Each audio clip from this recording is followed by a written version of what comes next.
Hello, welcome to the Ascent of Mount Carmel YouTube channel. This is a channel where we discuss the book Ascent of Mount Carmel by St. John of the Cross.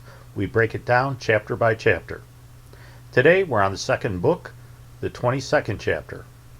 Now in the previous chapter, St. John told us that we shouldn't pray for supernatural information or visions, and we learned that these types of prayers make God angry. St. John tells us that on Judgment Day, God may very well punish many souls with whom he actually had communication with. But this is because many of these people might have been negligent of Scripture and tradition and will have only relied on the communication that they had with God while ignoring Scripture and tradition.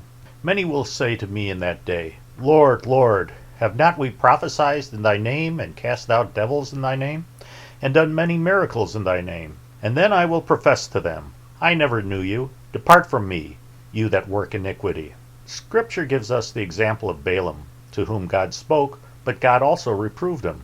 And the angel said to him, I am come to withstand thee, because thy way is perverse and contrary to me. In the Old Testament there are many instances of Moses making inquiries of God, and so did King David and the other kings of Israel, along with the priests and prophets. And God did answer them, and God wasn't angry. So you might ask, why shouldn't we be able to do the same things that they did? Well, when the events in the Bible were taking place, the faith of the Israelites was still being formed. The Bible hadn't even been written, and for much of the events in the Old Testament, even Mosaic law hadn't been promulgated. So the Israelites needed the ability to converse with God because that was the only thing that they had to guide them. Also, it wasn't lawful for just anyone to converse with God, even in the Old Testament. God didn't answer everybody. He only answered the questions from the priests and the prophets. And if lay people wanted to know something from God, they needed a priest or a prophet to intercede on their behalf to ask those questions. God has now sent us the Word in the form of Jesus Christ. The Gospels have all been written. Public revelation is closed, and there's no reason to converse with God in the same manner as there was in the Old Testament. St. Paul explains this in his letter to the Hebrews. God, who at sundry times and in diverse manners spoke in times past to the fathers by the prophets last of all, in these days hath spoken to us by his Son.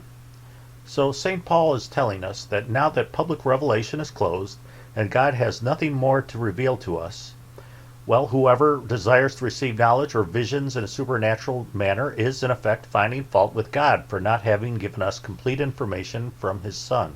The moment before Christ died on the cross, he said, It is consummated, or also translated, it is finished. The old covenant was finished along with the manner of communication with God that was permitted under the old law. We are now guided only by Scripture and tradition. St. John tells us that whoever prays for supernatural information or visions or revelations is foolish and is guilty of great audacity. As we discussed in previous installments, God may occasionally answer these prayers, but these prayers disappoint him. This is my beloved Son, in whom I am well pleased. Hear ye him. So we should listen to Jesus through his words in the Bible.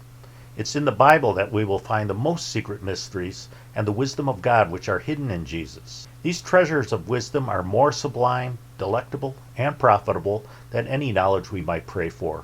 We shouldn't be praying for a Bible reboot just for our own benefit. God sent us Jesus once. To pray for knowledge or visions would just be like asking for Christ to come all over again just for our own benefit. God does not want us to take heed of unconfirmed supernatural communications unless they are fully vetted via discernment. We must always be guided by what Christ taught us, and any new information is of little consequence. We should not believe it if it doesn't conform to Scripture and tradition. But though we, or an angel from heaven, preach a gospel to you besides that which we have preached to you, let him be anathema. Whenever God reveals something to someone, it's to a person that God chooses. We see this is the case with the great saints. Visions and miracles have come to unassuming souls, such as the children who were the seers of Fatima, or St. Joseph of Cupertino. God chooses humble souls who haven't presumed to converse with God. God doesn't want anyone to jump forward and appoint himself as someone who should be communicating with God. And God doesn't want us to assume that supernatural communications are from God, and so we shouldn't rely on them. We need spiritual direction from the church and her ministers. For where there are 2 or 3 gathered together in my name, there I am in the midst of them. Now we've discussed the difficulty of finding a good spiritual director. We've stated that no spiritual direction is better than having a poor spiritual director. If in the absence of having that spiritual director, we're adhering to the narrow path that St. John describes. However, if we're to be obedient to St. John of the Cross, we can't give up on looking for a director. We need to keep on looking. St. John tells us that if we've experienced any of the phenomena that St. John describes in Book 2, we need to try to find a spiritual director whom we can lean on. Why you just call on me, brother, when you need a hand. We all need somebody to lean on. If one fall, he shall be supported by the other. Woe to him that is alone! For when he falleth, he hath no one to lift him up. And if two lie together, they shall warm one another. How shall one alone be warmed? And if a man prevail against one, two shall withstand him. It's easier for the devil to prevail against someone who is alone and who prefers to stay that way. Two can be stronger than one. So in conclusion, anything received by the soul through supernatural means must be clearly, plainly, fully, and simply communicated to your spiritual director as soon as possible. Even if you've rejected these communications and you don't desire them, you should try to find a spiritual director and tell him about these experiences for the following 3 reasons. First, as we discussed in prior installments, even if a revelation comes from God, there's a good chance that we might misunderstand the true meaning of it. We therefore need to seek a spiritual director, preferably a priest, who is orthodox, experienced, and qualified. St. John tells us that after discussing our experiences with a good spiritual director, we might hope for a new satisfaction, power, light, and certainty. The second reason is that the soul habitually needs instruction regarding the things that it experiences, so that it may be led to spiritual poverty and detachment, and that's the dark night. Without instruction, there is a danger that, even without realizing it, we'll be drawn back closer to the things of the senses. The third reason is that if we think that we know it all and we can do it all on our own, we're being prideful. So St. John reminds us that humility and submission are good for the soul. So your spiritual director shouldn't make you feel intimidated about talking about mystical things.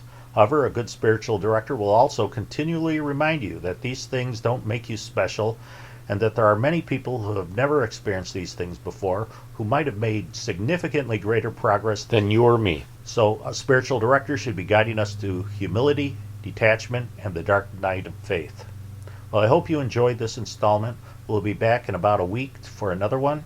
So in the meantime, please pray for the church. Why you just call on me, brother, when you need a hand. We all need somebody to lean